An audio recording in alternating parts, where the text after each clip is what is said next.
Hey, what's up, everybody? Justin Ochoa back with another episode of the Gym Sessions podcast. And episode 21 is a reshare of my recent guest appearance on the High Performance Hoops podcast hosted by Julian Lo Casto.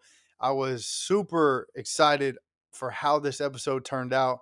Thought it turned out great. Had a great conversation with Julian, had fun recording this, and I wanted to share it with you guys. So, that's what we're doing this week. We've got new, fresh episodes and interviews banked up in the archives for next week and the week following. So I wanted to throw this in and really let you guys hear this interview in case you missed it the first time around, because I really thought this turned out great. So episode 21, the High Performance Hoops podcast, my guest appearance.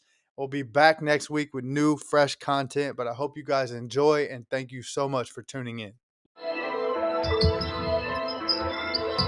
You're listening to the High Performance Hoops podcast, bringing you your one-stop shop on all things training, sports performance, nutrition for athletes, and aspiring coaches to enhance your training and help you crack the code on elite athletic performance with your host, Julian Lo Casto.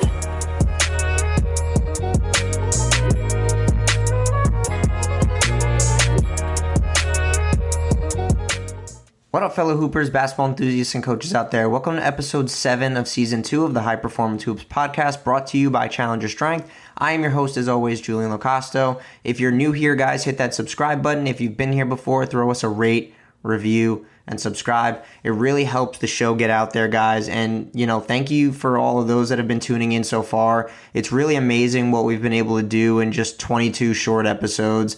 Honestly, it's just insane to me, just like how far this has come so far and what I really think this show can become in the near future. So thank you guys again for following along on this journey. It's been really incredible so far. Before we get started today, guys, just a reminder, as always, follow me on social media at Julian Lo Casto on Twitter, Instagram, and TikTok for more content related to sports performance and all things training. And if you haven't listened to the previous episode, especially the last 3 episodes featuring special guests, Tommy Hansen, we're talking a lot about organizing plyometrics, building stiffness, and the 4 keys to improving your approach jump. We talked to Joey Burton, NBA shooting coach, talking all things shooting, building your brand, and the steps needed to follow your dreams. And then lastly, Josh Fan to round out the last 3. He is the previous Jeremy Lin's strength coach for the last 10 off seasons. He's now starting his own thing with Awaken Training. If you guys haven't followed his YouTube, definitely go do that. He's a phenomenal follow. We talk a lot about skill acquisition and building more resilient athletes. So if you have not listened to those 3, go check it out wherever you're listening to this episode. You definitely don't want to miss out on those and all the little gems and nuggets that we've had on those episodes. So go listen to those if you haven't. Today, I am welcoming on a colleague and good buddy of mine, Justin Ochoa. Believe it or not, we had been following each other for such a long time on social.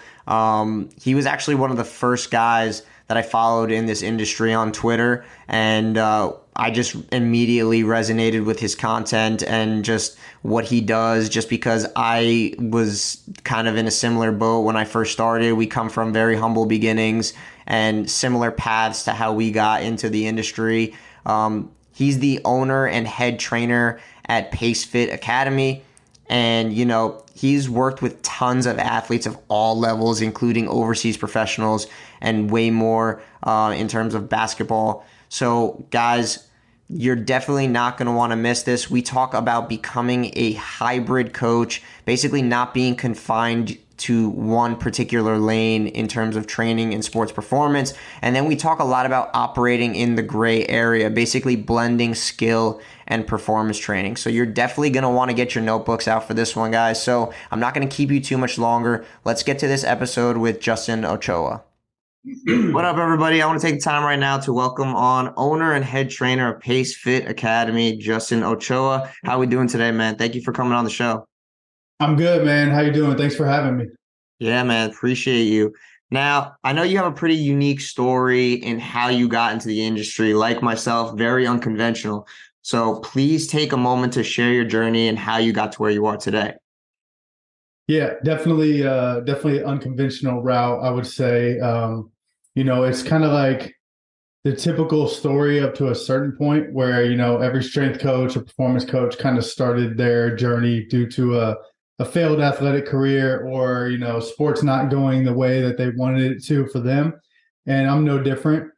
So once basketball kind of ended for me, I almost went through like this resentment phase Mhm. because I was probably just coming to grips with the fact that I just wasn't as good as I thought I was. And I started to explore other options as far as like my college major. This is like going into like my sophomore, junior year. And I came across telecommunications and I went to Ball State. So that's David Letterman's alma mater. And he has a really good program there in the media Yeah. world. And so I'm like, you know what? I'll talk about sports if I can't play them anymore. And I got into that program and I just immediately knew it was not for me. Like it was not for me. I missed the action. I missed the team atmosphere. I missed like having to hold myself accountable, not only for myself, but like for the greater good of something bigger than myself. And so that resentment phase was over. And then I'm like, damn, I miss sports. And going into my junior year, I looked into changing my major to exercise science or kinesiology or something along those lines. And they were like, yeah, well, you're on track for this Bachelor of Arts, and what you want to do is a Bachelor of Science. And so you're basically going to have to start over. And that was a huge no for me because I'm not a good student. I wasn't a good student. School was just not for me. I was really good at college, but not the academic part. And Hmm. so I was like, you know what? I'll just self-educate and do this myself. And that's when I started getting more into, training, kind of back into training myself.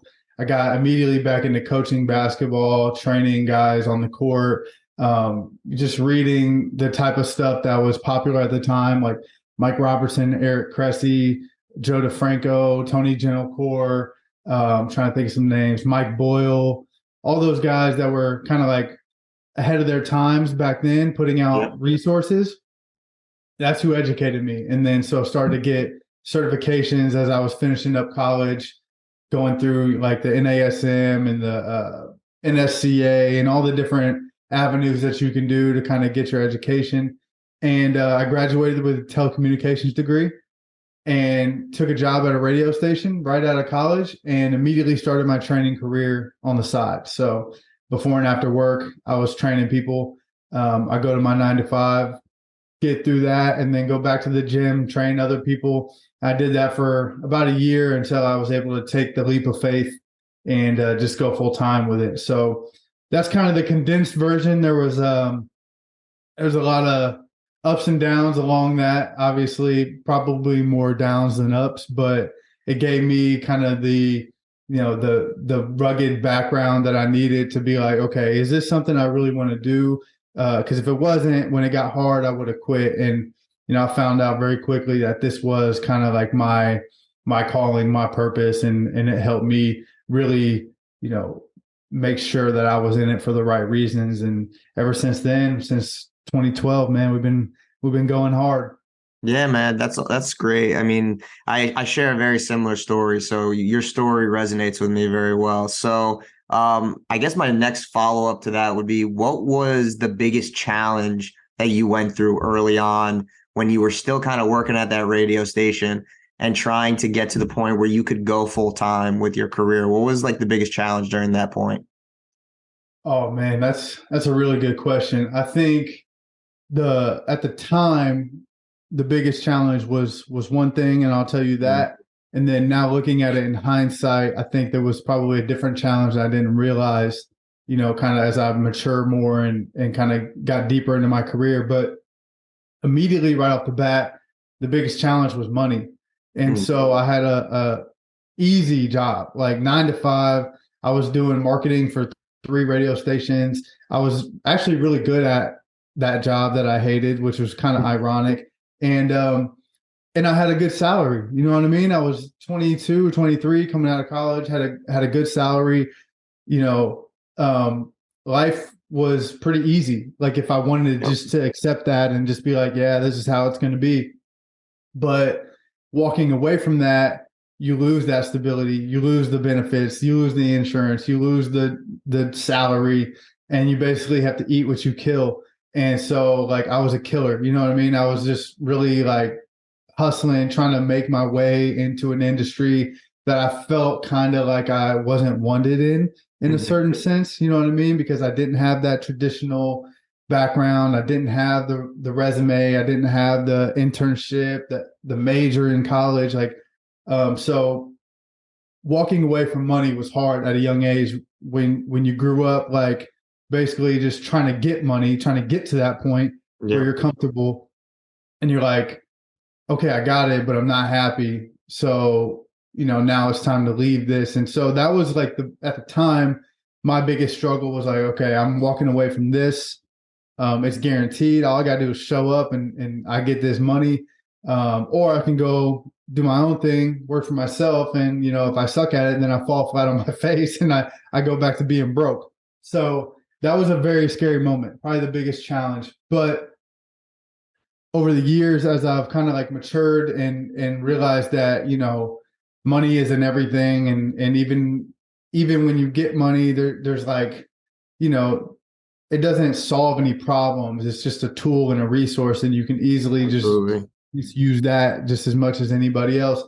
I think the biggest challenge would probably be just trying to figure out how to like present yourself to clients or prospective like hiring managers at gyms and say like, hey, I don't have what you typically would see from a applicant. Like, but this is what I do have. You know what I mean? These are my strengths. I know my weaknesses. We already know my weaknesses. You don't have to tell me I don't Yep. have a degree in these. But like, let's not focus on the problems. Let's figure out the solutions. And so, yeah, my weakness might be that I lack a formal education, but my strength is that I have just as much, if not more, education on this topic, and nobody forced me to do it. And I Yeah. had to pay for it outside of, some of the grants and stuff that I was financial grants and stuff that I was getting for school. So it was like, it's almost like I had to work a little bit harder to get what I have educationally. And so that I feel like is not a negative thing. It's actually a reason that you should hire me or interview me. Yep. So at the time I didn't see that. And eventually it clicked for me. And that's eventually how I got my first job. But yeah, at the time it was like just no, no, no. Like you don't have XYZ experience, you don't have the recommendations, blah, blah, blah. And that formal like track of how people are told this is how you get your first job. It just wasn't in the cards for me. So I had to get creative, figure out a way to do it. Yeah, I think that's a big thing right there. I mean, we talk about it a lot because I feel like the number one thing that people always talk about when it comes to this industry is that you have to have some kind of formal education in this Mm-hmm. in order to actually make it. But in reality, if you're trying to get on the private side, you don't really need to have that formal education. Obviously, that you have to have certifications or whatever just to kind of deal with the legality of things and like the formalities, but you don't really need to have a actual degree in this to actually make it work. Right. Some of the smartest people in this industry that I know did not go to college for this. And that's like the biggest thing that I feel like people need to take away. If there's any young coaches listening to this, if your goal is to be on the private side, the formal education is probably not something that you need to do, especially the debt that you're probably going to end up piling up anyway to Right. do that. You're better off, like you said, like just kind of going out on your own and seeking the knowledge out rather than and just paying out of pocket for courses or mentorships or whatever the case may be. Those things are way more valuable than the piece of paper that you're going to get anyway. And 9 times out of 10, those classes don't even teach you the actual things that you need to succeed in this industry, especially like when it comes to working with large teams and stuff. They don't teach you that in a book. Like they don't teach you how to command a Yeah. room of 20 to 40 kids. Like they don't teach you any of that stuff. So I mean, I think you don't need a formal thing unless you're trying to work with a professional organization. That's different. Then obviously you got to get whatever you got to get. But I personally don't think that there's anything that says that you need a degree in this in order to make it on the private side. Yeah, and to your point, like um, once you get your foot in the door and you get experience and you work on your craft, like those opportunities that previously would have required a certain level of education or a certain certification or whatever, they might present themselves just off the strength of your professional resume and like what you do. You know what I Yep. mean? Like I was a I was a strength coach for the pro hockey team here for 2 years. And I walked into the interview and told the dude, like, hey, I don't have this certification that you want me to have. And I'm not getting it because I don't need it because I've been in the game now doing this. I was probably like 6 years in at the time. But I was like, I mean, I've been training for 6 years. I've owned my own gym for 4 of them. Like, what are we talking about? You know what I Yep. mean? They were like, Exactly. wait, no, they didn't even blink. They were just like, yeah, who cares? Like, are you good at the job? Yeah. They were recommended to me by other people that thought highly of me. And I'm like, see, once you get to that point, then it's like you really see how the game kind of works. Like you can get opportunities at those higher levels without the formal education because Yeah. you actually have the education of being in the trenches, like doing the work for years and years and years. And people that are at that high level, they know how important that is. You know what I mean? So Yeah. I At the end think, of the day, the work speaks for itself. It's like, what do you actually do, and have you actually been successful at it? Because that's yep, the only way that people are going to actually respect you at the end of the day is if yep, you actually do this stuff. If you're somebody who's fresh out of school and you basically tell somebody like, "Oh, I don't have this and I don't have that and I don't even have the experience," then who's going to hire you? But right. at the What do end you of the want? day, you gotta have that success and that track record. You're like you said, it's like I've done this for so long and I've gotten this X result. So it's like, why not? Yeah. So Yeah. I think like the really interesting thing though that I've come to know about you is that you're in this new class of like performance professionals where you're almost like this hybrid coach. So you like kind of work with athletes on the court as well as in the weight room. Talk about what your outlook is on what a hybrid coach is and what went into becoming one. Yeah, man. So it's definitely a new journey for me as well. Like it Mm. kind of just happened. And in the past I've worn like multiple hats within like this world of basketball. Yep.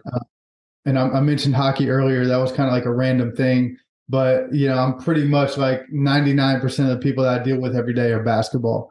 Mhm. Um, so starting off coaching, obviously grew up playing, got into coaching, then got into a little bit of player development, and then I felt like I was just like getting more demand early in my career for like the strength conditioning performance side. So I just went with that because as you have to just do what you have to do Yeah. to make your career like successful.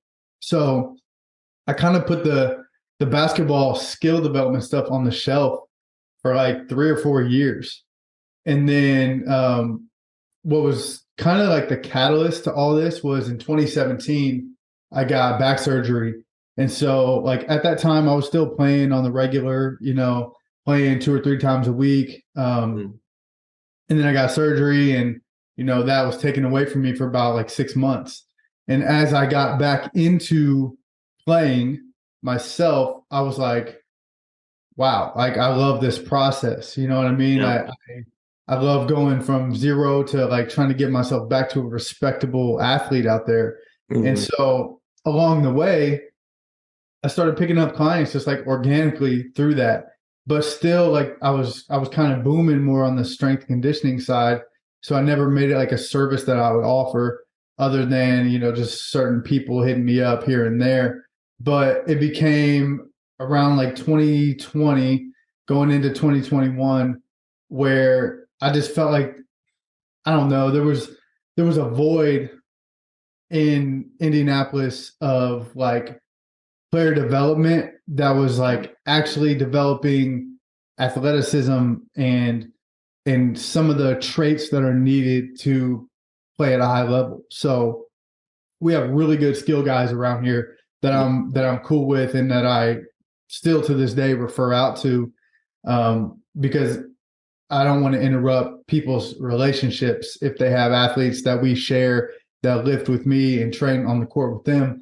That relationship is more important to me than anything. And so I never try to like peel people away, but I also position myself like where, and this is going to sound arrogant, but I promise you it's not. It's just like a lot of people aren't doing what I'm doing. Yeah. So it's not necessarily, skill work where we're going to practice, game situations all the time, and we're going to practice our reads off pick and rolls, and we're going to get into like all these different situational components of training, which are definitely valuable. This is more of like the athletic development side of training, and it happens to be on the court. So we're working on traits and the characteristics needed to be a good basketball player, and we're working that into some of our skill development. So on the court, sometimes we might not even shoot. We might just be having a ball to put the context in place to the position that I'm trying to have you get into while you take this curved sprint or while you accelerate, or maybe the ball is just a prop to give you something to react to and chase. And we do get into situational stuff and we get into small-sided games, but it's kind of like my way of bridging the gap between what am I seeing in the weight room? Well, actually, what am I seeing on film first? What do we need to improve on? What are we doing in the weight room to get that adaptation that we're trying to achieve? And then what do we need to do on the court to apply some of the things that we did in the weight room to get it to stick in this context of the sport? And so I'm trying to basically blend all that together to give them like a holistic approach to the game. And a lot of guys will do on court with me and they'll do strength work with me. And then they'll go to another guy for their pure skill stuff where they might work on, changing their jump shot or things like that. That is something I'm not necessarily interested in at this point is, helping somebody make tweaks to their jump shot that are major. I can see stuff and point it out like, hey, don't flick your thumb, or, hey, get your release point a little bit higher, or whatever the case may be. That's easy, but I'm not going to like make over your shot, or I'm not going to spend hours working on this new move, adding it to your bag that cost me like reps and reps and reps of time to implement. It's more of like a pure movement and athletic base output that we're going for on the court, and then kind of like blending that with what we do in the weight room. And so, to me, just a hybrid coach is somebody who can identify those things first in the game or on film, or at least through conversation with the athlete and what they need to do. Create a program for that's holistic and kind of incorporates all of the elements of sport, and from a flexibility and mobility standpoint as well, aside from just the outputs that you want, and just like blending that together so that the athlete can get exactly what they need from you as efficiently as possible without having to go to 8 different facilities to get what they need. Yeah, absolutely. And I think that's so valuable because I think as professionals, we often hear a ton of people in the industry make the comment, saying, jack of all trades, master of none, or, you have to stay in your own lane. But you are so many, like, you and so many others in the basketball space now are kind of like tearing down those notions and kind of paving a new path for sports performance professionals. What's your opinion about being told that you kind of have to stay in your own lane? Dude, I love that because it's such a funny answer. It's such an easy answer. Yep. And it's like, who decides what the lane is? You know what I mean? Exactly. Why can't my lane just be basketball? Like, that's what I do, right? So it's funny that people have told me that, and I've had local I've seen like some sub tweets at me, and like some I've heard through athletes or through the grapevine that so-and-so is not happy that I'm doing this or whatever. And it's like it people project their own shortcomings or their own insecurities onto Mm-hmm. other people when they don't know how to deal with them themselves, or when they don't feel comfortable doing something themselves. And so for me, not one time have I ever let it like deter me or irritate me. And I think that's big in terms of like where I'm at right now in my life, because if I would have done this, when I was 23, 24, 25, just getting started, I would have shut down because I couldn't have handled like the rebuttal from people. Like I was such a people pleaser and just wanted to kind of make everybody happy. But as I've grown over the years and matured, been in different situations as a Yep.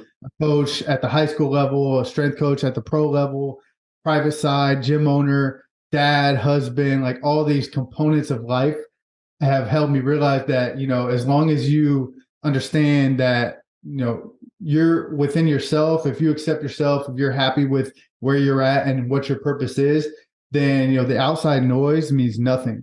And so that's kind of where I'm at with it. Like, I really truly think that it's a limiting belief from others that they're trying to cast onto you because they're afraid that you're going to like invade their territory.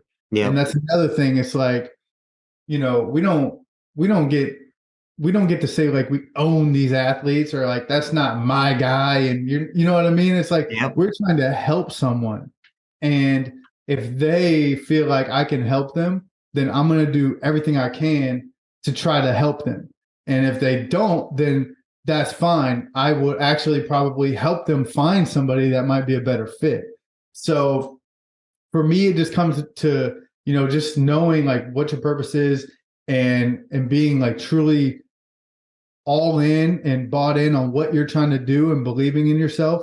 And so the people that can't understand it, it's not for them to understand. And so yeah, I mean, I've actually put a lot of thought into that, where I'm like, damn, like people really get salty about this, and I'm really genuinely trying to help other people. Like it's Yeah. not that deep. You know what I mean? Yeah, I completely agree with you. I think like young coaches, especially that are like interested in both or that want to kind of get into doing what you do, it's kind of funny because like you said, it's like I feel like as a young coach, you don't want to step on eggshells. You don't want to like Yeah. you don't want to like kind of like be that guy that kind of like creates controversy in the industry by like doing all these different things. Because I was in the same boat as you. I got started in this around the same age as well. So it was like one of those things where, I wanted to have my hand in all these different hats, but I Mhm. had so many people in the industry that I respected that were like, "Oh, you can't do that." And it's like you got to only stick to one thing. But it's like, where is it that we actually have to be in this one category? Like if I'm a strength coach, who says that I just have to only be a strength coach? Last I checked, the word is it's more so of a performance coach kind of mindset. Right. Like we're working on so many different things. And I relate it to the meme of SpongeBob when he's like in his house doing all the chores and he's got his like a million Yeah. hands doing all these different things. Yeah. That's in reality what our job is. We have our hands in so many different things. We have to deal with so many demands that the sport places on the athlete that we have to kind of have our hand dipped in all these different things. We have to be on the performance side. We have to know what they're doing on the skill side because it ultimately affects their nervous system and how it affects their ability to perform in the weight room. Like we have to work on their nutrition because that's also a big part of performance. Like so we ultimately always have our hands in so many different areas of performance, yet we have all these people telling us that we shouldn't be doing these things or we should be staying in only our one little lane in the weight room. But it's like that doesn't make any sense because if you actually look at what we do from like a broader perspective, it's like we have our hands in like so many different like hats. It's ridiculous. Yeah, no, it's funny. Like, I kind of got caught up a little bit, talking like it was just like me and my boy talking, but I forgot I was on a podcast. But there is an educational, like, scientific benefit to it as Yeah. well. You know what I mean? It's like, um, if you are working with somebody in one realm or the other, let's say you're just the weight room guy or just the Yeah. core guy, it's very important to know what that athlete is doing other than the 1 hour that they spend with you. Yes. So if you're not in communication, like close communication with their other trainers, then I would say that you might not be getting the most out of that experience. And Mm-hmm. that's kind of like going above and beyond. But so yeah, same thing. I know what my athletes are doing in the weight room, and I know what they're doing on the court because they're still doing it. They're doing it all with the same person. So I can Yep. adjust, and I know who they're playing pickup with, and I know what pro-am they're playing in, or I know what their travel schedule is like. And it's like it helps as a coach monitor that load and fatigue and just make the correct recommendations for like some of the auto regulation strategies that we have, because maybe we plan to go on the court and do, a little bit of speed work, and we got carried away and we went way overboard and I fried your legs. Well, now Yeah. I'm not sending you down the street to some dude that doesn't give a shit what you're doing. Like, we're just going to walk to the weight room and I know I just murdered you. And so I can alter what your lift is going to be that day. You know what I mean? Absolutely. And to your point also, like, I still have trainers that I work with and kind of refer out to. Mm-hmm. And we're kind of working on a new facility right now. I'm kind of like, I don't have a home base right now, so I'm bouncing around, but I've brought on one of my former pro clients that has since retired, and he started his training career. So it's going to be more of like a system where it's not necessarily just me doing all the work. Like, Yeah. not just lift with me. You might just not train with me. You might go see CJ on the court, or you might lift with Tavon and then see me on the court or whatever. So I'm developing like this team that all has the same, we're under the same umbrella and program. So it's not so much like I'm trying to have my hand in on everything and trying to do everything myself. I'm trying to build this team that understands like what the program is. And one of them is a former player of mine and the other is a former intern of mine, so they know exactly what the program is like and what we can do and how much we can benefit athletes when we all are on the same page and we work together. And then just to your point, imagine like just having to do one thing, right? Like, imagine you have a high school senior who's training with you and they come in and they're like, "Coach, I'm so stressed. I have 4 AP tests tomorrow. My girlfriend just broke up with me." And you're like, "You know what? The S and the C stands for strength and conditioning. So I am not here to help you with your mental aspect of your life. Like, I can't touch." You know what I mean? It's like, what would you look like as a coach just being like ignoring all the easy, low-hanging fruit that we can like instill in our athletes? Exactly. Trying to quote unquote stay in your lane. It's kind of a silly thing to me. And I don't like plan on, giving chiropractic adjustments to any of my athletes or trying to like do table tests on them or anything like that. I'll refer out to that. But if there's something easy that I can help with, like, I'm going to do that. You know what I mean? Yeah, I need absolutely. to help my athletes. Yeah, exactly. I think, and I think I feel like you just keep going back to it. So I kind of want to ask your perspective on it, but like the whole collaborative aspect in the industry is also pretty big. Like, if you have people that are in your niche that are things that you can easily refer out to, I feel like as professionals, it's our duty to kind of like make sure we have a network of people that we can just be like, "Hey, like, I might not be the best at this. I know some stuff about it, but I'm not always the best. Here, I think you should go to this person." What's that collaborative aspect look like for you, and how have you been able to do that over the years? Yeah, I think as a young coach, I might have fallen into that trap of just wanting to do everything myself, right? And trying to. And what I've realized is that the reason why people try to do all that and take all that on and not refer out is so they can make themselves look better. Yeah. Like, I know everything. But what I've found is that you actually look way better and way cooler when you refer out because you got a guy for everything. Yeah. Right? It's like everybody, it's almost like a joke now around like our community that like I have a guy for everything. And people will hit me up. It will be athletes like, "Yo, I want to get a tattoo. Like, send me your guy's number," or something not even related to sports. It's just like everybody knows that I have a person for everything. I'm trying not to say guy because I have women that I refer out to as Mhm. well. And so it's just like, that collaborative effort, I think it all comes back to just, do you want to help? And Yeah. if you do, how can you help? Maybe I cannot actually help you do XYZ, whatever it is. But if I know somebody, or even if I know somebody that knows somebody who can help, I'm definitely going to refer you to that person because one, it helps. That's the bottom line is like we're trying to get you what you need. Two, it builds that relationship with that other person so that now if they're ever in a position to refer out, I'm at the top of their mind as well because they're like, oh, Justin sent me that person who needed that. Now I just met a person who needs training. I'm gonna ship them out over to Justin. So it builds that bridge as well. And then lastly, it's just like it gives you like that good sense of community where, I'm very much of the opinion like there's more than enough people, athletes, money, whatever to go around. Like Yep. you cannot serve everyone. So I really want to spread it out as much as I can because everybody can eat. Yep.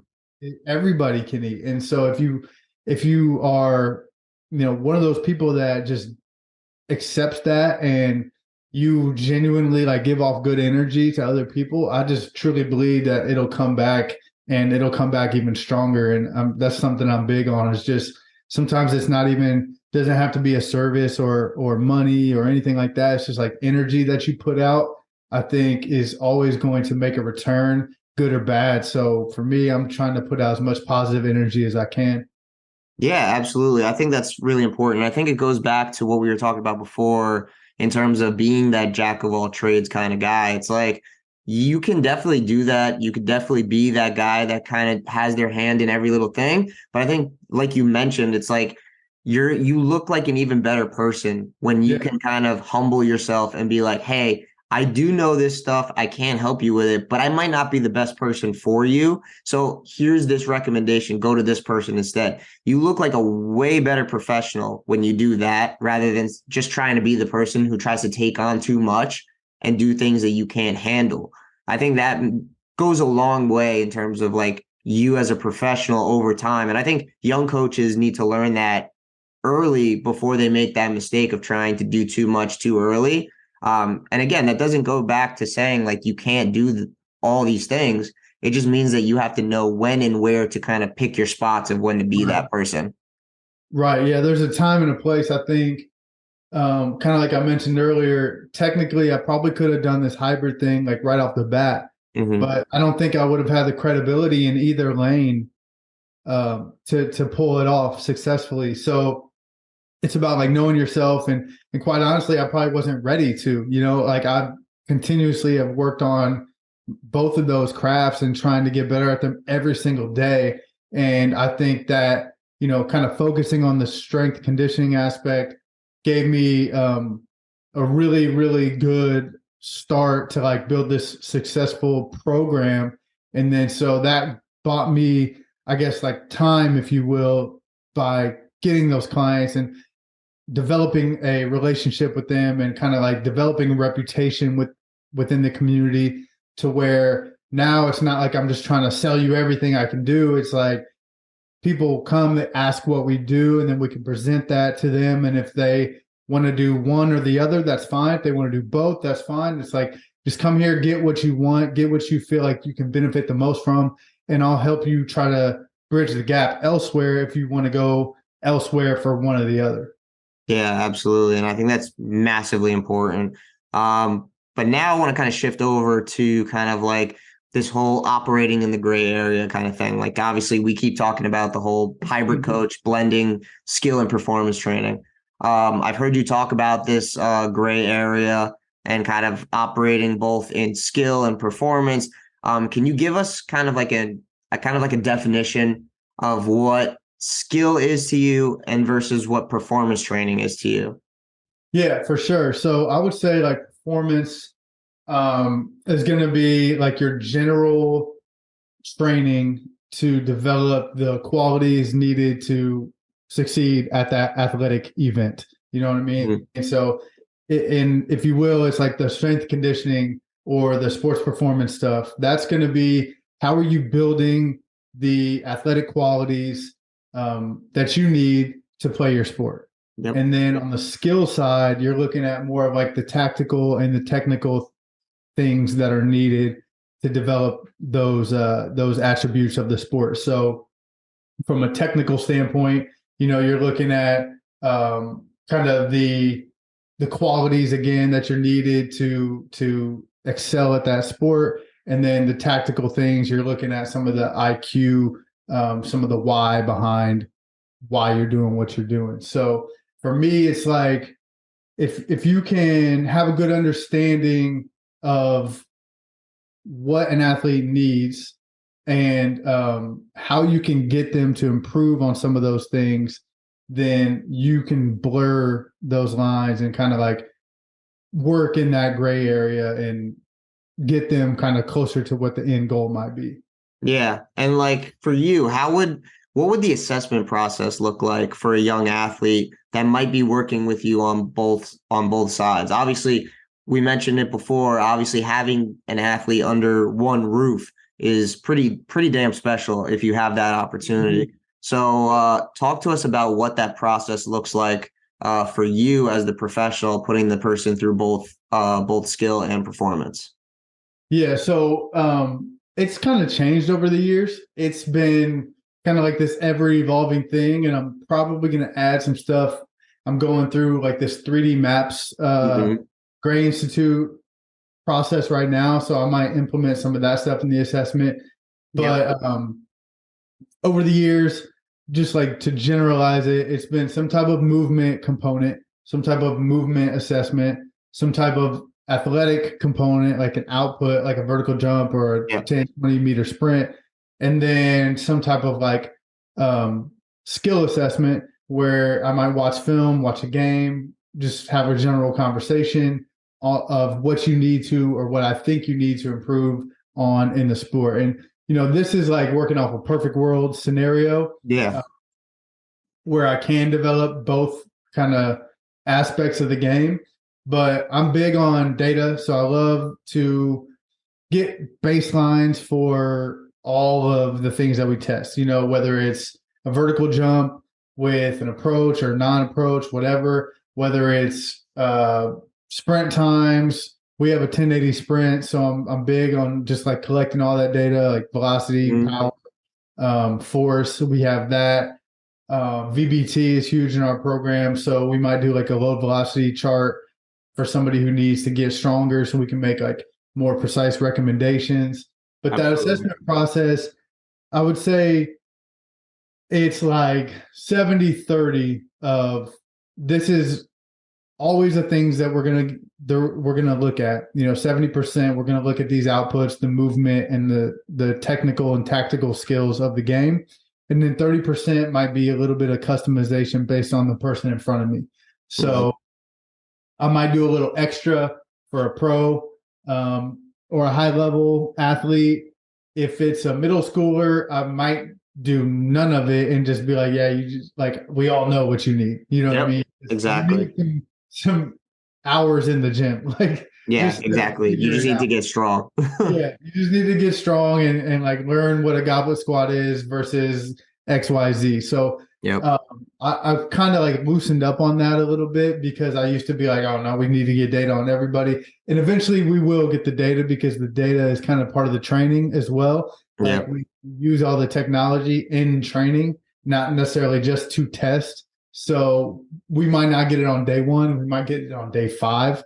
But it's like, yeah, if a middle school athlete comes in and I might not strap them to the 1080 on day one because they might look just like a baby giraffe trying to run for Yep. the I have them try to do a skip. So it's like that 30% gives me the wiggle room to say like, all right, we don't really need to impress mom and dad with all this technology. I can just tell them what they need and keep it real and go from there. So the assessment process again is kind of like a moving target. That's where we're at right now.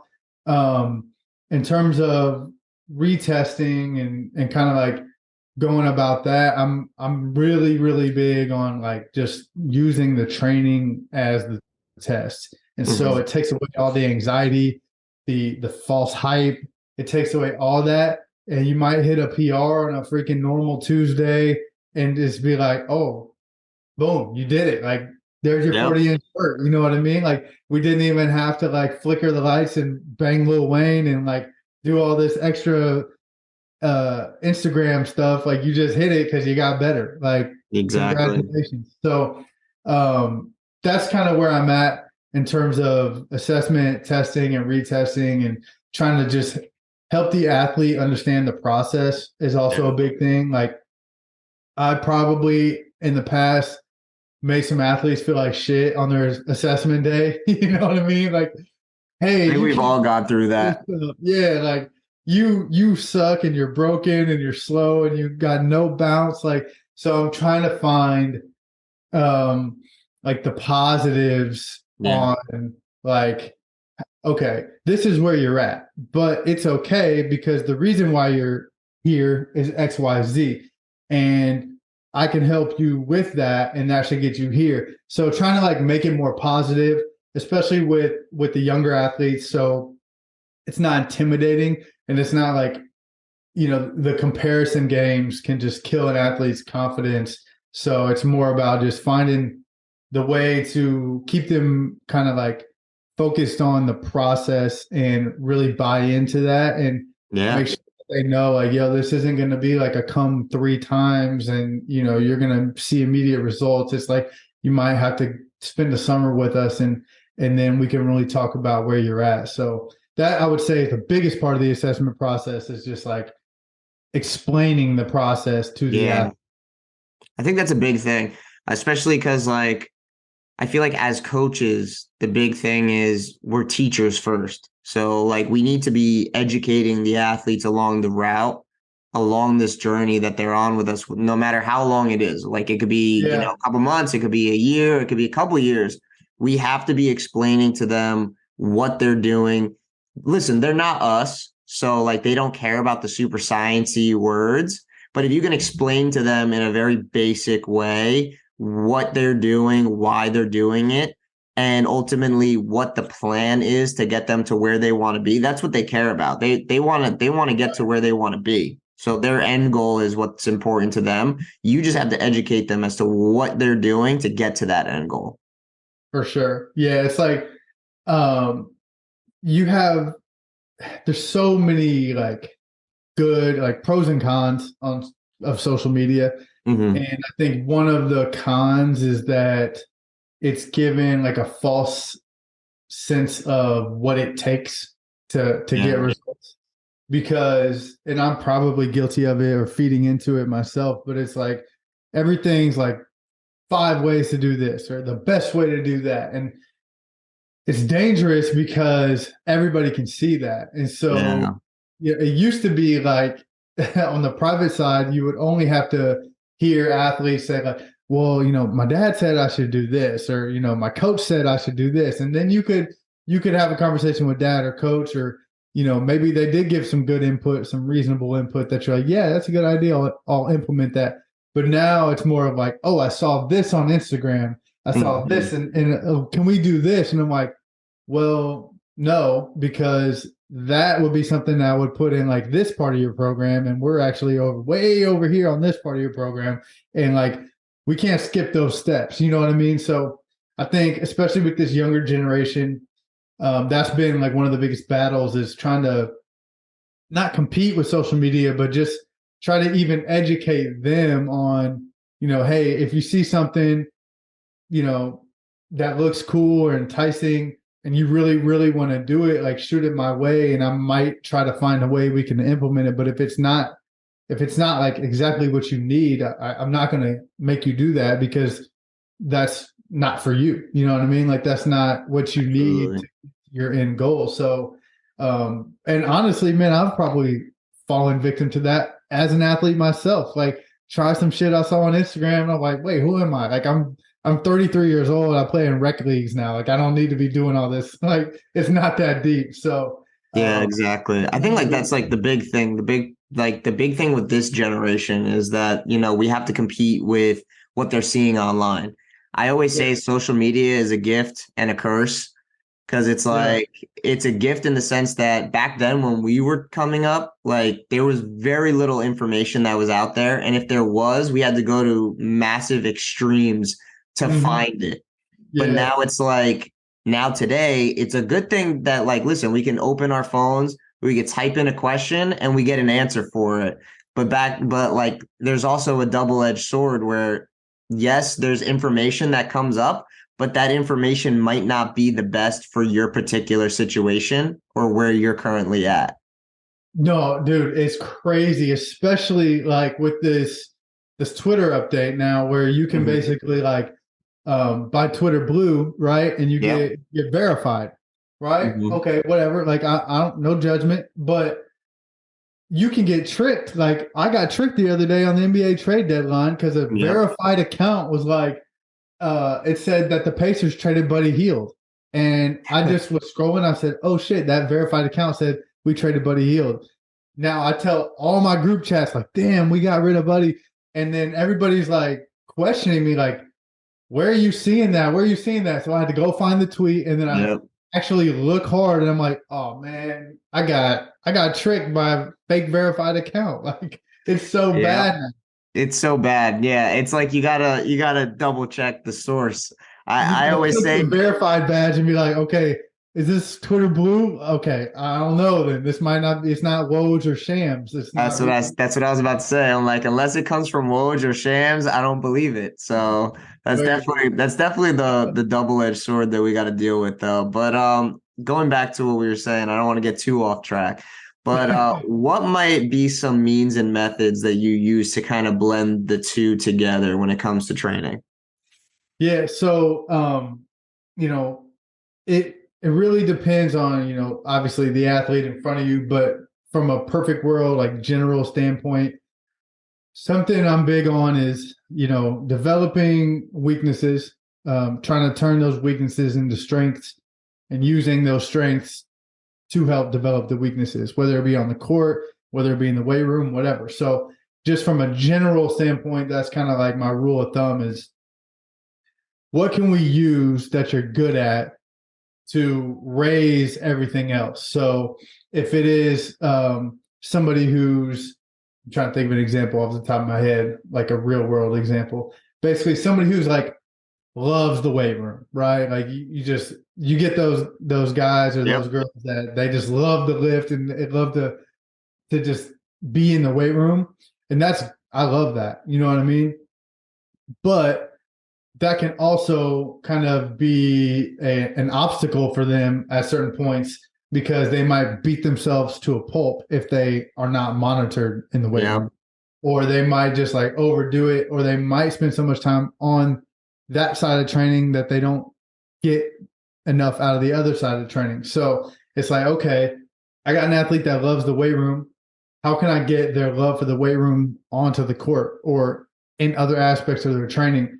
And so you just make that weight room training kind of like what they lack, So if they're like a strong but slow type of athlete, like low RSI, not very like quick twitch, then we can change their lifting around that and go for more like a higher rate of force development, start doing some concentric only stuff, some loaded jumps. Like they're still in the weight room, they're still loving it because they're banging iron and they love all that and they love the culture of the weight room, but you've kind of like tricked them now into doing the other end of the force velocity curve and like getting more out of that because that's what they need to develop that athleticism. So that's like a I would say like a common example Hmm.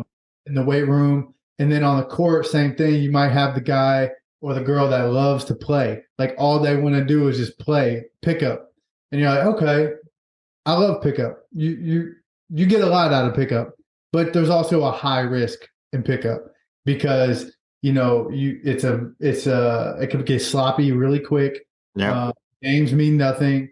It's the perfect opportunity to turn your ankle on some bullshit. Just Hmm. last game of the day, everybody's tired and messing around, and so you take that athlete who loves pickup. And you're like, okay, how can I get them to train more like tactically and get a lot out of that, so they don't burn themselves out just playing 5 days a week. And then you might add small sided games to that person's Yep. program. You might add more like one-on-one stuff, or I might play some dummy defense to get them to like work on their reads. So I'll like deliberately overplay something or put my foot somewhere that they have to respond to when I'm playing defense. So working in their strengths into the program to like turn not even weaknesses, but like just things that they might not enjoy as much into something that is more enjoyable, so that we can get that little bit of adaptation from it, and then move on without them feeling like I had to force them or beg them to do something that they didn't want to do. So that would be like more of my coaching outlook, if you will. Yep. And then from like a science standpoint, letting that data guide you. You know what I mean? Just Absolutely. watching the DBT, watching the 1080 numbers, and trying to figure out like we're big on kind of like, I don't like to like categorize athletes, but I sometimes like to put them in like just like a bucket, if you will, where Yeah. gives us a starting point on what they might be, so that we can start somewhere and then use that data to help us further customize the program. So you might be, strong and slow, or you might be weak and fast. And those are just two like very general buckets, but we have like 5 or 6 that we would like categorize people into. And it Yep. gives us just a starting point to be like, okay, this person, they're really good at acceleration because they're strong. But after that, it kind of falls apart. So Yeah, we absolutely. can enhance some of those like top end speed mechanics, and we can sprinkle in some more like uh, elasticity into their program and try to help them kind of bridge that gap from being like those strong, like bulky accelerators to like having some rhythm and turning that acceleration into speed down the line. So just trying to let that data guide us and use the coaching eye and say like, these are what the numbers are telling me. This is what I'm seeing in training. This is what I'm seeing on film or on the court, or the feedback that they're giving me. And so now we can just sprinkle in whatever needs to be sprinkled in to make that program even more effective. Yeah, and I think that's what's so important about actually being able to collect kind of data when you're in training, no matter what. I know there's a lot of coaches that obviously give pushback when it comes to data, because they're like, oh, like you can't just go off the data, like, there's other parts of it. But it's like, it really does. If you actually know what you're looking at when you look at these things, it can actually steer and guide your programming decisions if you actually know how to implement it the right way. I find that often the people that criticize data the most are usually the people that don't know what to do with it. And that's usually the people that are mostly criticizing what you and I do. I'm very also big into data. Like we're tracking pretty much everything, whether it's vert numbers, whether it's your sprint numbers, whether it's, relative strength numbers. Like these are things that we got to take into consideration, because they're all things that can help us steer programming decisions based on the little changes that happen to the body over time. And it's like, if you're a coach out there who thinks that you're going to be able to get away with just programming off of a whim without taking any data into consideration, you're kind of going to be like, you're kind of going to be lost over time. You're not going to know what to do. Yeah, it's like, for me, I think I'm pretty good at my job, and I think I'm smart, right? But I'm not smarter than the human body. You Yeah, know what I'm saying? absolutely. Definitely not smarter than a computer that's designed to accept all this data, right? So I really let that influence me, and like you said, you let it guide you, but you also will see other things that you Mhm. in person can manipulate. But yeah, when it comes to that, that information is coming directly from that athlete's output, whether it be VBT, sprint numbers, jump numbers. That's the actual athlete giving you that number. So the number that you're working on is like directly from another human's brain. And like I said, I'm not smarter than the human brain. So I'm going to accept that and let it influence me and guide me.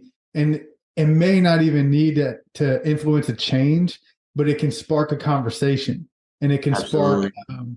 an investigation of like just simply asking, okay, like if you do like readiness jumps or something like that, I don't have a force plate yet, but I'm definitely thinking about it. But we've used like RSI testing as like readiness and have like kind of a scale. And so, if you're like, so you see somebody kind of like in the red, if you will, it might not be that they're losing that quality. It's like you can just be like, hey, what's you good? Like, is everything okay? And then you can find out I slept like shit, or I ate like shit, or I just don't feel good today. Or, they could just be like, that wasn't my best jump. Like let me try it again. And then they try it again and they're right back to where they should be. Yep. And so it's simple things like that, you definitely let the data just tell you to probe further, and then you can find out a lot from there. Like I just got an aura ring, and I'm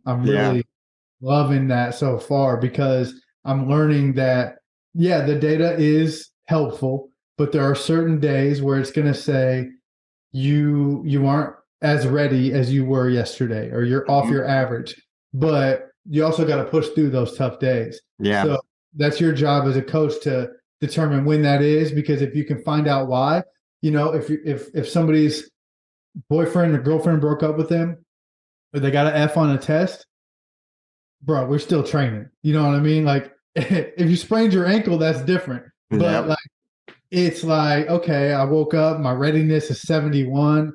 Okay, why? Okay, maybe I ate bad yesterday, or maybe I slept bad, but like physically, I'm okay. I can just alter the training to meet where I'm at physically, and then we'll get through it. But I'm not going to just take a day off because this ring and an app told me, like, hey, be careful today. You don't want to push it. It's like, no, we got to get some work in still. At the end of the day, those are some of the best days to get work in, when you can like manipulate it to where you're going through like some adversity and Hmm.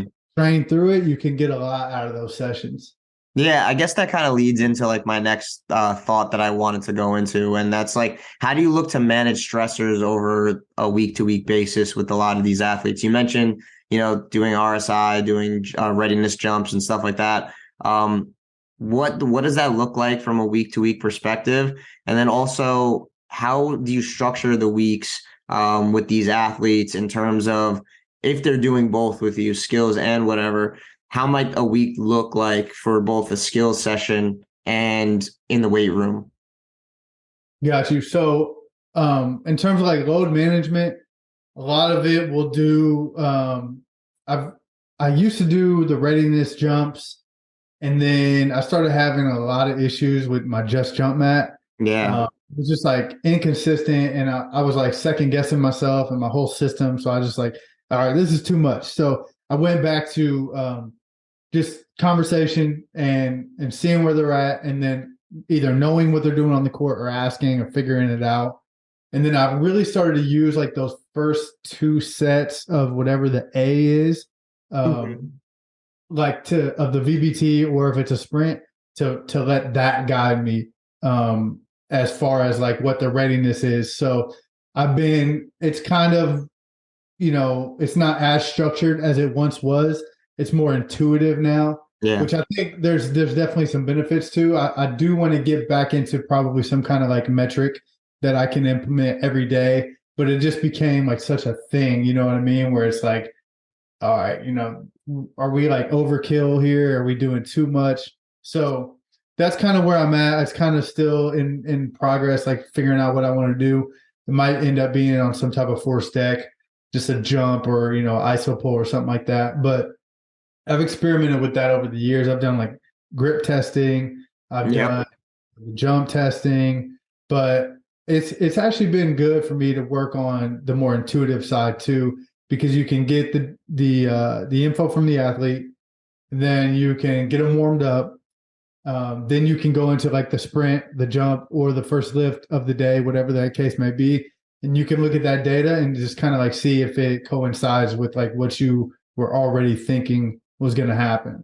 And so, there have been certain times where I might think an athlete's like going to be fried, and then they go and they get on whatever that first lift or jump or run is, and they kill it. And I'm like, all right, we're rocking today. And I won't even say anything. You know what I mean? Yeah. Like you don't even want to put that in the athlete's head. So that's where I'm at now. As far as like the structure of a program, I kind of have like three phases of the program as far as what I want to get out of each phase. The first one, we're gonna go with more of like a force dominant phase. So in the weight room, we're trying to get strong. We're really focusing on our eccentric and our isometric strength. So we're going to use a lot of K-box. We're going to use a lot of tempo. We're going to, it depends like when the athlete gets home or when they start training. I might do some 1x20 like for 2 weeks before this phase to get like some PPP, just like some aerobic capacity, some movement quality going back into the system. But yeah, that first phase, a lot of force. So on our sprint work, we're doing a lot of acceleration, a lot of heavy acceleration, a lot of resisted running, a lot of heavy jumps, some more basic plyometrics. Lifting, like I said, is going to be our heaviest of the summer. Yep. A lot of eccentric, a lot of isometric strength. I love the K box for checking both those boxes, but then I also like doing some, just some traditional stuff with tempo and things of that nature. And then on the court, we're going to basically we're going to try to mimic what we're doing as far as outputs in the weight room. So like the speed, we got the force dominant side with the acceleration. The lift, we got the force dominant side with the eccentric and the isometric stuff. And then on the court, that's going to be kind of our most like general performance, if you will, where we're just working back into things because we're probably the most sore and the most tired that we've been in a while. So we're going to get a lot of volume shots up. We're going to go through some acceleration stuff on the court as well. Some different angles, some different resistances there. But it's more of like a general, like, get that capacity back from the time that you spent away from the game. Yeah. So a lot of things are going to be just very simple. We might do like Monday in the weight room. I'm trying to like structure this in my head so I can make it come out smooth. But Monday in the weight room, we're doing our push day. So, obviously that's more of the front side of the body. So a lot of squat variations, a lot of press variations. Our assistance work is going to lift those up. So our main lifts, we're trying to get the weak points of those main lifts to kind of accelerate. And then Wednesday, we go into our pull day. So, your deadlift variation, your row variations, and then accessories for that. Then Friday is our multi-plane day. So we're working in frontal and transverse plane, kind of getting some of those like in between movements where your main movement might be something that's like a single leg bridge variation or some type of rotational lunge or side lunge, something like that. Single arm press, bird dog row, something that's going to challenge like all three planes of motion. And it's probably our lightest day in terms of load, but it's actually one of the hardest days because of the exercise choice, where it's like a little bit of that like obscure kind of outside the box thinking on that day. The speed work on those days coincides with what the lift is. So on Monday, the push day, we're working more of the acceleration stuff. We're going to do some jumps, some broad jumps, some things like that. Wednesday on the pull day, we might do some more like top end velocity mechanic stuff to kind of work in some of the hamstrings. Further in the program is when we'll actually do those longer sprints. And then on Friday, the multi-plane day, we're working in more of like our speed and agility work. So if we stack the core on top of that, then we're going to try to be synergistic on the court with what we're doing in the weight room. If we stack it between like on a Tuesday or a Thursday, then we might have to alter the load because I'm big on like making the hard days the hard days. You know what I mean? Absolutely. 100%. If you're gonna do all that in the weight room on a Monday, get on the court and knock out your court work on a Monday. So you can either do a shooting workout on a Tuesday or you can take the day off and just make it an actual rest day. So Absolutely. in terms of like, I'll take for an example, like on a Friday, a multi-plane day, what that might look like is on, let's say we go on the weight room first, right? I would prefer the court first, but sometimes it doesn't work out like that. You're Yep. basically get your work in. So you get your speed and agility work in. Let's say in phase one, we're going to do some lateral bound combinations. We might do like some hip flips to a shuffle, Yep. working on, that whole hip turn movement quality. We might do some resisted shuffles or some time shuffles to get the competition going. Then we go into the weight room. We get our lift in. We might do a work up to a heavy set of 3 on side lunge, go into some bird dog rows, go into some type of, lateral step up, single arm. I'm big on like a single arm bridge press. Yep. So like you're bridging on the left leg and your right leg is pressing. So it's like the opposite of dead bug, if you will. Yep. Sprinkle in some accessory lifts and then hit the court. On the court, we're going to be working on our lateral separation moves. So we just hit all of that lateral and multi-plane strength.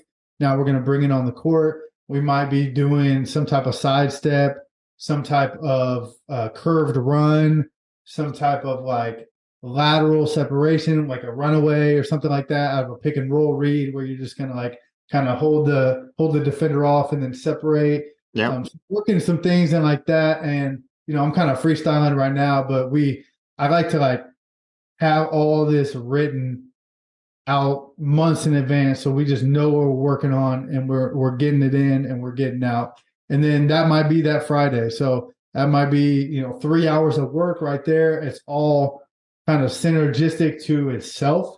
And then, you got all your work in, you don't need to do anything else and you can go recover. So that would be like a snapshot of what we do.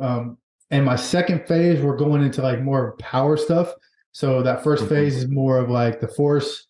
Then we go into power. So we're going to work into the same split. So it's the same Monday push, Wednesday pull, Friday multi-plane day, but we might work in some concentric only stuff. We might work in some loaded jumps. We might add some accommodating resistance like bands, chains. We're really trying to hit some target numbers on the VBT, like staying in that 0.85 range is kind of like my sweet spot. Yep. And same thing. Just the theme continues. Does the time of year come into place with this? Like obviously, like you have your off season versus in season. What might fall into each category here? Yeah, so like what I'm describing is like a perfect world off season. Yeah. If I get 3 months, that first phase, that first month, we're going that force. Second month, we're going into that power. Third month, we're going like max velocity. So now we're getting longer distance running. We're getting lighter lifting at much higher speeds. Absolutely. Doing some ballistic stuff on the court. We're going live more. So all that kind of plays into it to itself where you start to get closer to the game time, closer to go to camp or into the season.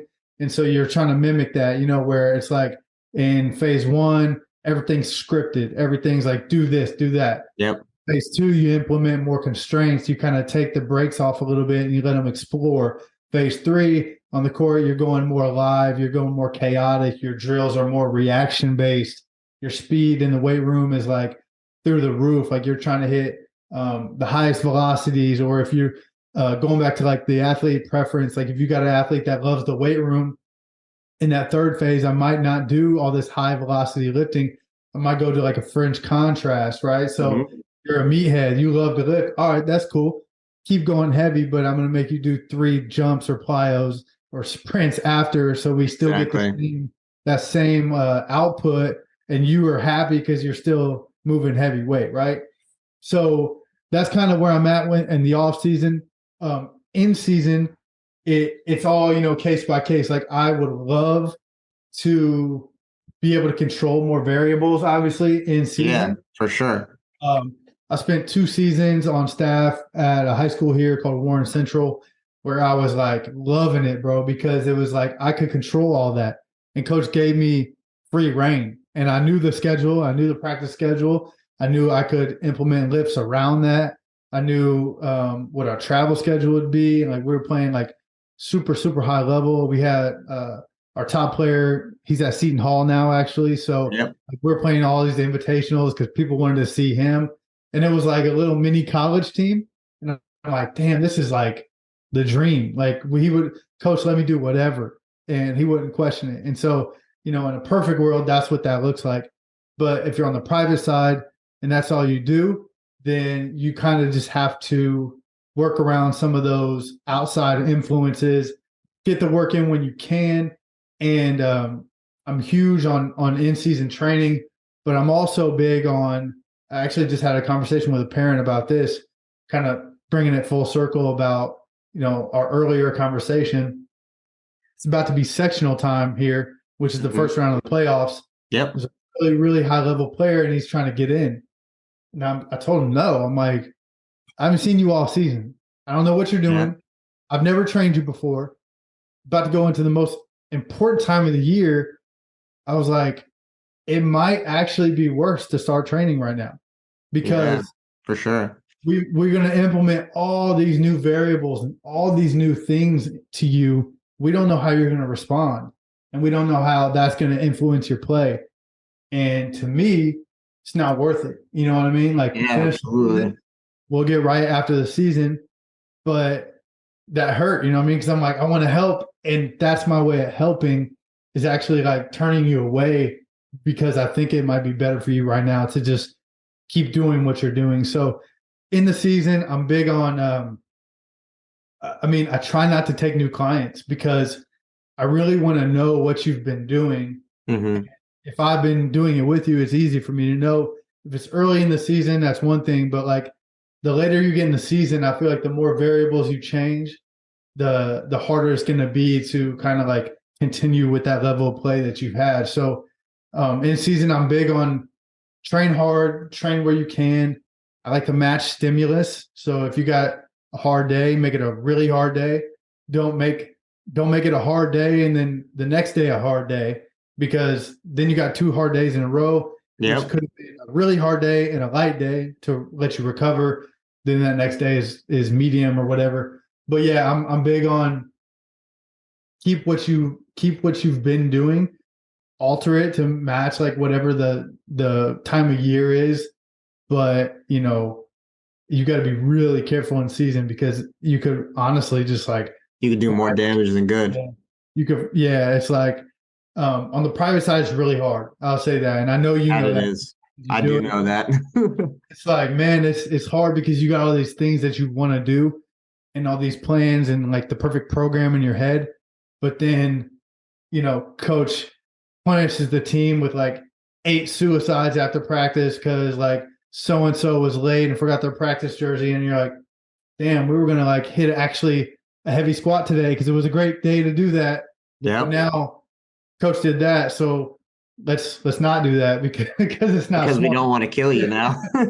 It's this never ending game where you have to kind of like because I'm actually going through it right now. I have a couple athletes that are in season, so it's like just random, just one day, just a kid comes in and it's just like, yeah, like because she's in season right now, but she's also off season because she's a softball player. So she's doing off season softball workouts. And these off season softball workouts, if you saw them, you would think that she was trying to train to be like the next like Avenger. Like they have her doing some crazy stuff. And she literally told me, because we were supposed to hit a heavy trap bar. She was going to go for like a heavy set. And she's like, I don't think I'm going to be able to hit it today. And I'm like, why is that? She's like, oh, our coach literally just made us run for a half hour straight. Literally she was just like, we were asking her when we were going to stop. She's like, I'll tell you when to stop. Keep going. Yeah. Like, that's great. I'm like, so your legs are fried. Can't do anything. Yeah. So, you guys can stop when I get tired. Like that's the famous coach. That's usually always what it is. It's not even limited to the high school level. Like I have a guy who's playing in Belgium right now, and he's in the conversation for the MVP of the Belgium league. It's a really high level league, and he's the guy, right? He's the guy on the team. So I actually tweeted about this, and basically he's playing 31 minutes a game, right? So it's a 40-minute game. 20-minute game, yep. He's playing 31-minute games. His usage rate is through the roof. He's averaging like 19, 5 and 5. They're a playoff contender for the first time in years. Like, it's a very important time of year. He's like, bro, my legs are fried. He's like, coach is having me do extra conditioning as two-a-days. And this is at the pro level. Yeah. So Tuesdays and Thursdays, they got practice damn near every day.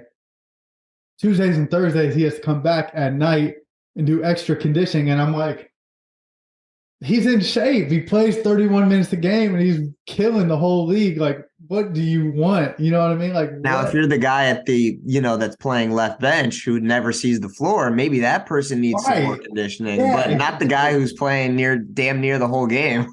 It's like, how does that make sense? You know what I mean? And I've talked to like so many strength coaches that do an amazing job. Like, that use, dude, the box score is like the most easy data to look at. It's like, look at the minutes played.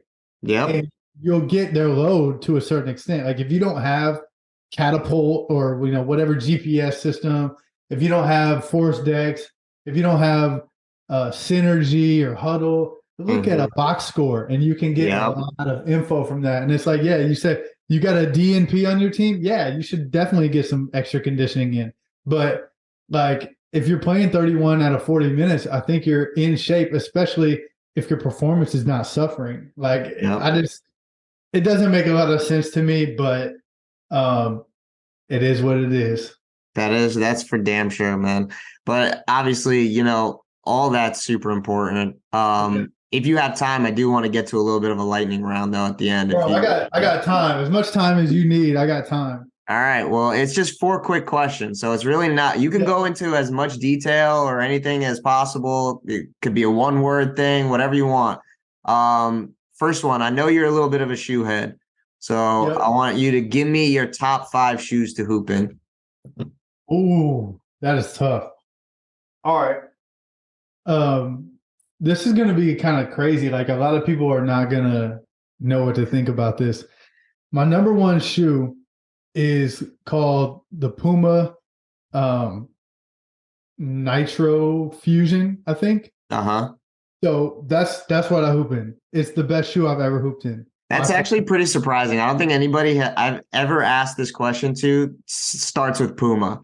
But I'm telling you, get a pair. It's the best shoe that I've ever had. Like, I'll definitely have to look into those. Unreal, dude. So Puma has a couple really good shoes, but that's a really good one. So I would say the Puma Fusion Nitro or Nitro Fusion, one of those. I really like the the LeBron 20 that just came out. It's fire. I like the Kobe 7. Kobe 7s are good.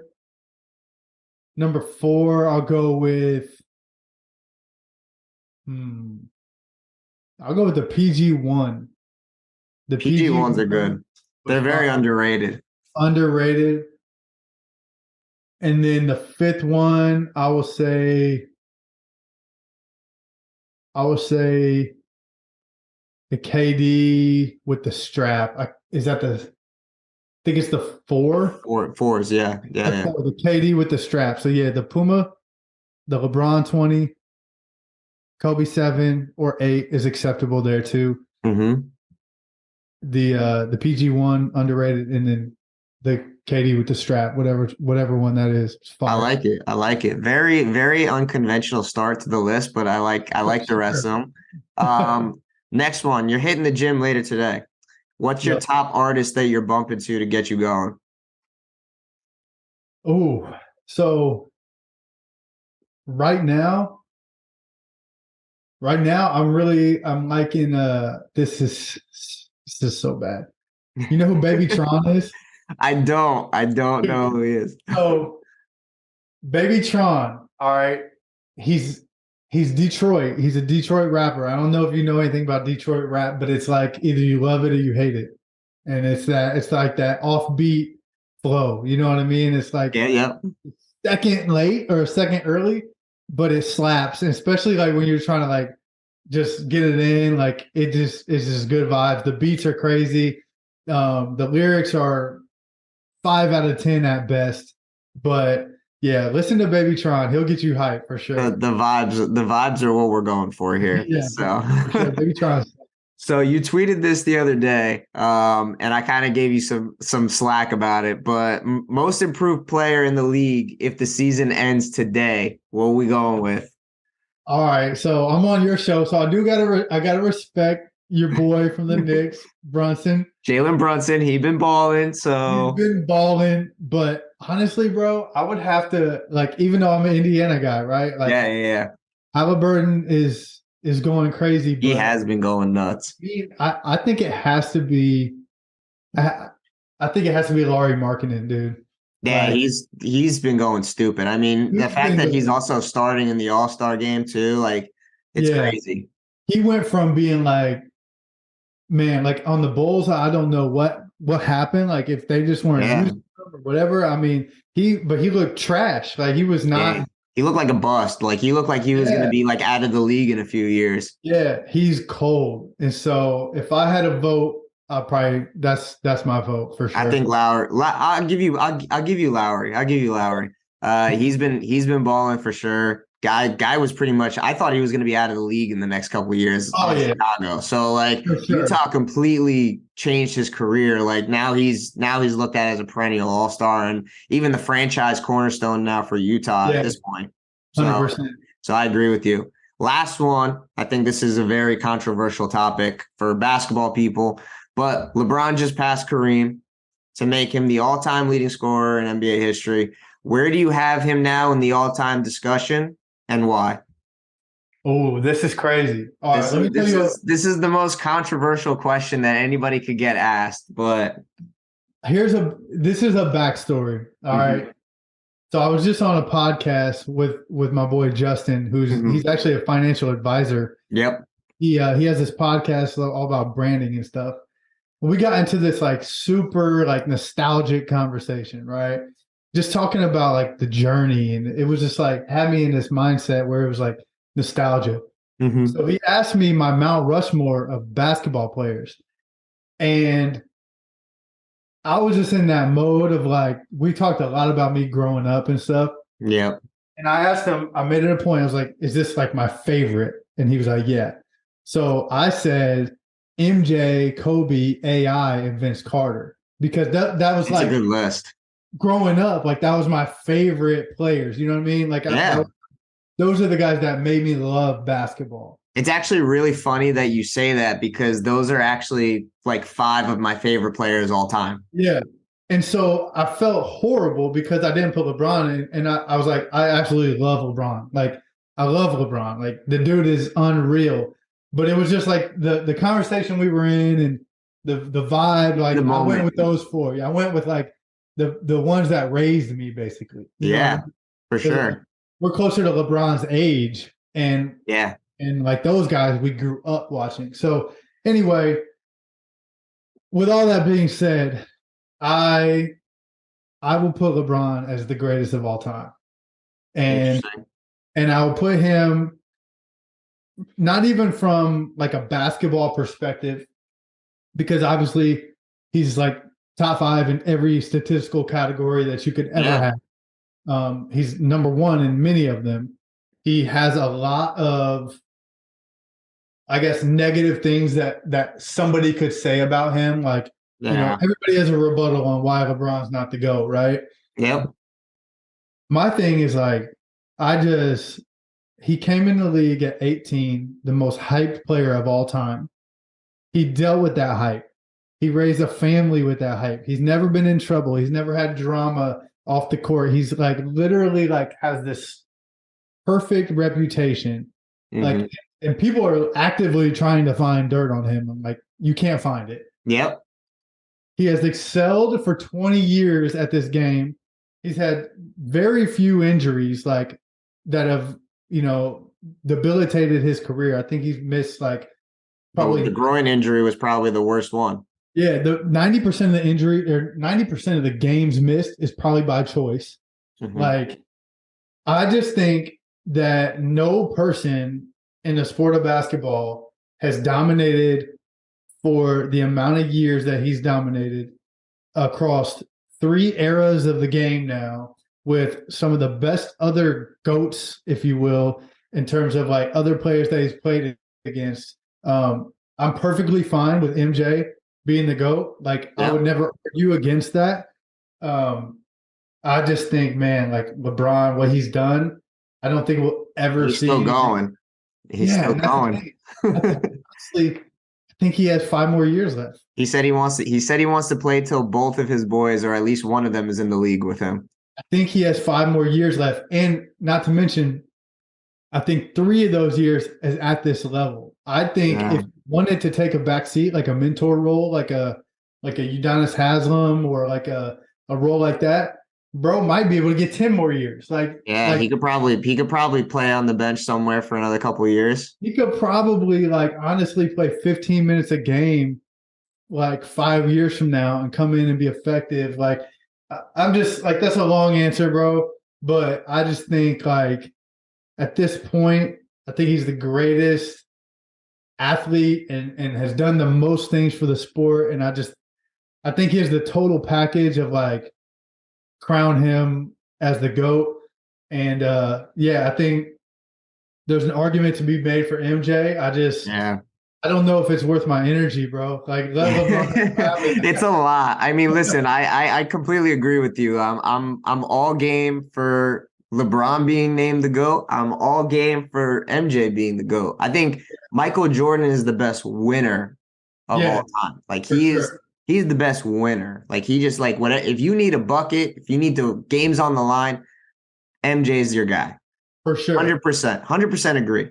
But I also agree that LeBron has probably been the guy that has been the guy to do it for the longest.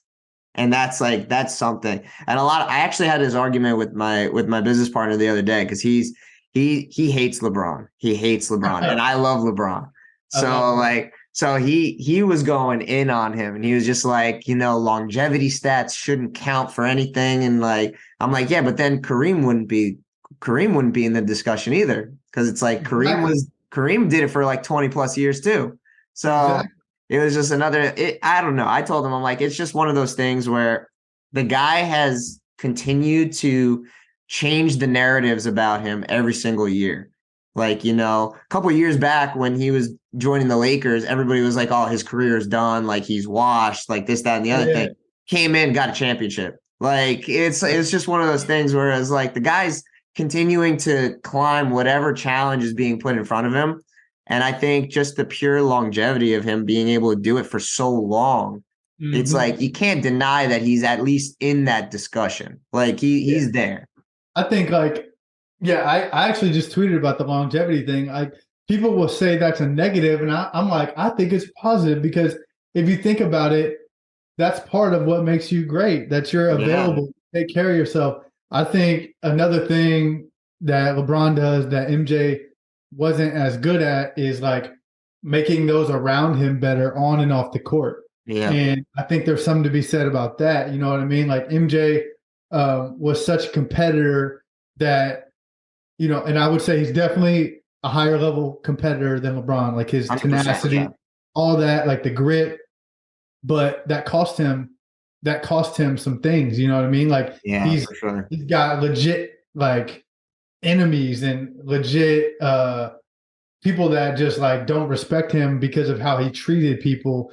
And, people will say, well, that's what it takes to win. But, LeBron has done the opposite and has still 4 rings. Still won. Yeah. And so it's like, I go back to, there's always a rebuttal for everything. Like, if it was about championships, then shit, MJ wouldn't even be the GOAT. It'd be Bill Russell. Bill Russell would be the GOAT. I say that all the time. Yeah, if it was about skill, then maybe Kobe's the GOAT. If it's about just the total package, like, I just think, like you said, LeBron just encompasses all of the things, and I've never seen anything like it. Like, I think he's the best complete player. Like, we haven't seen a complete player.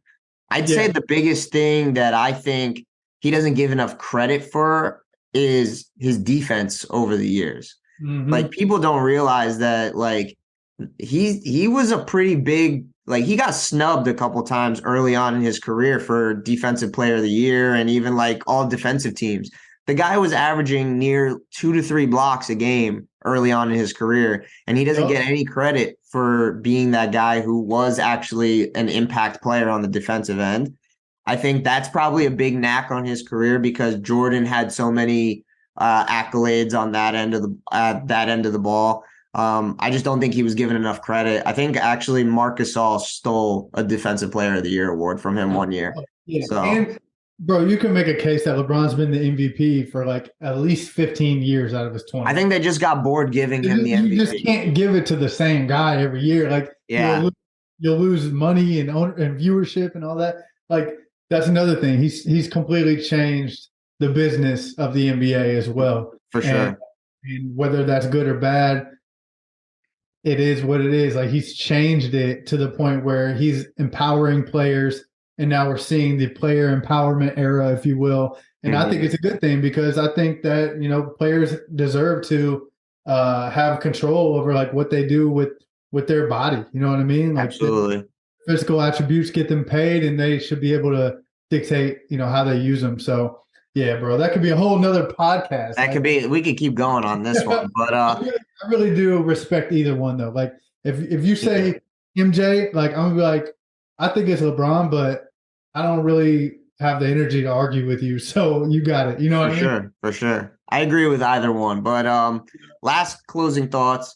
If you could go back in time and give a younger Justin Ochoa any piece of advice, business, training, life, whatever it might be, what would it be? Damn, that's tough. That's the hard hitting one. That's hard. Yeah, you got me thinking now. That's tougher than the LeBron MJ one. Dude, yeah, for sure. I would just say younger Jo advice. I would say like be patient. Be patient because I felt like I was maybe a little bit entitled a little bit not growing up, but like coming into my career of strength conditioning. Not everybody knows the work you put in, right? Behind closed doors. Yep. And you yourself could be so eager to show that work.